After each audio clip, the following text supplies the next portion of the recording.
Neon White teaches happiness economics.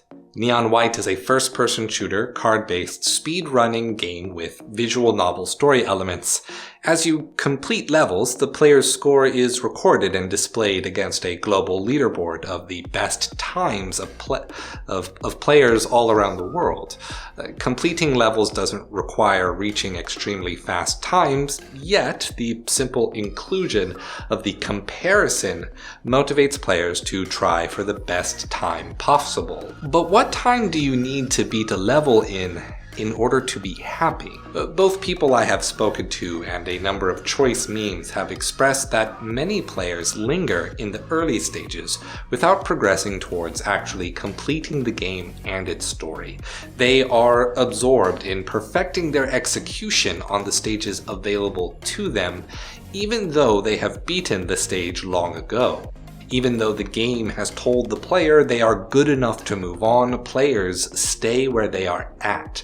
This is almost entirely due to the friends list leaderboard. Anyone who has played Neon White can tell you that friends leaderboards become significantly more important than global leaderboards for most players.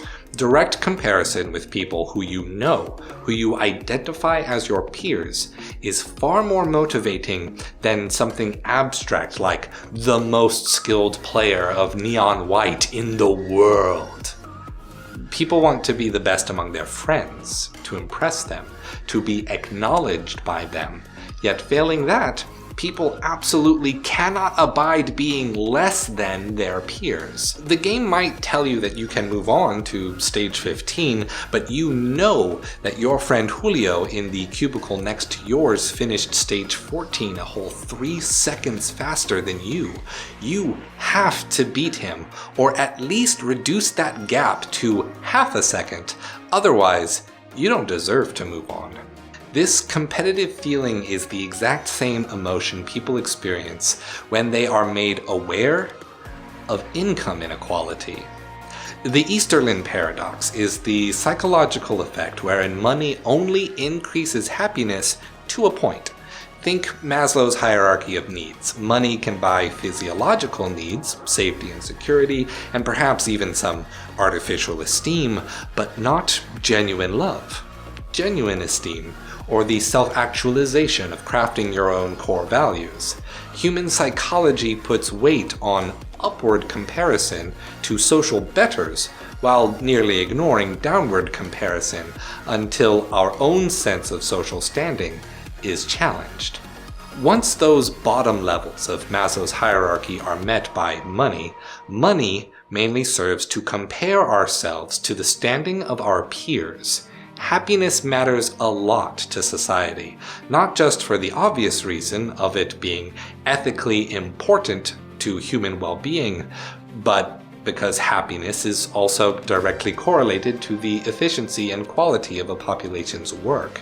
This directly translates to economic growth and security for a nation as a whole, but more importantly, for us gamers. It matters because happiness directly correlates to the efficiency and quality of developing our pro-gaming skills. A joint study between Jiangxi Normal University in Nanjing and Tsinghua University in Beijing, China, Income Inequality and Happiness and Inverted U-Shaped Curve 2017, using publicly available databases of income inequality in the United States and Europe, accounting for social class and measuring inequality using a method called the Gini coefficient and evaluating against self-reported happiness. Surveys found that happiness plummets when income inequality is high amongst the wealthy. We already knew this. Once you are rich, getting richer only makes you more miserable. You need only to look at the socially unhinged, paranoid narcissism of Ebenezer Scrooge McDuck, Trump, Musk, Bezos, Zuckerberg to know this is true. The ultra-wealthy actors in society often have similar psychological profiles, beliefs that their use of money will save the world in one way or another, and thus never focusing on smaller, practical problems that still need fixing. The cause of this mentality, of this belief system, of this savior complex, is literally excessive wealth. The study also found that happiness is particularly low amongst low-income groups, even when income was significantly more equal. This is also pretty obvious because basic needs and safety aren't being secured. The study attributes both to what is called the jealousy effect, because the status of the income group above their social station seemed unattainable.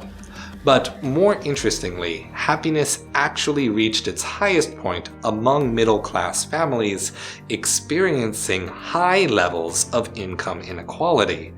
They claimed that the reason for this, personally surprising to me, outcome was that people in the middle class see income inequality as a signal of their own potential for social mobility, calling it the signal effect. This perspective was most pronounced in the United States. These effects also seemed to disappear in Europe once data from Scandinavian countries, Denmark, Finland, Norway, Iceland, and Sweden, were included. The researchers attributed this to these countries having more expansive social welfare programs. Now, of course, more research is needed. This is just one study about a very specific topic comparing economic inequality with the nebulous ambiguity of subjective happiness.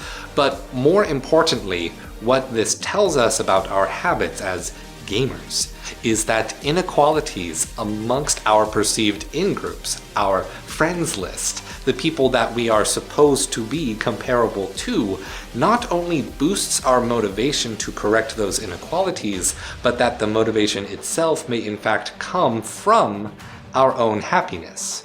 Neon White can teach us that when we see someone from our in-group succeed, we see it as a signal effect. We see it as being told by the numbers on the scoreboard that we haven't reached the limits of our potential. Representation matters in media.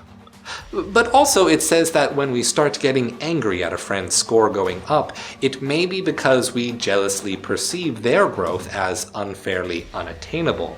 We may be angry that someone is leaving our group for a group we abstractly perceive as better than us. Maybe this is how people who don't play Souls-likes perceive people who do play Souls-likes. Get good, stay true, and income redistribution and reparations can solve up to 50% of a country's struggles with perceived happiness. Stay true.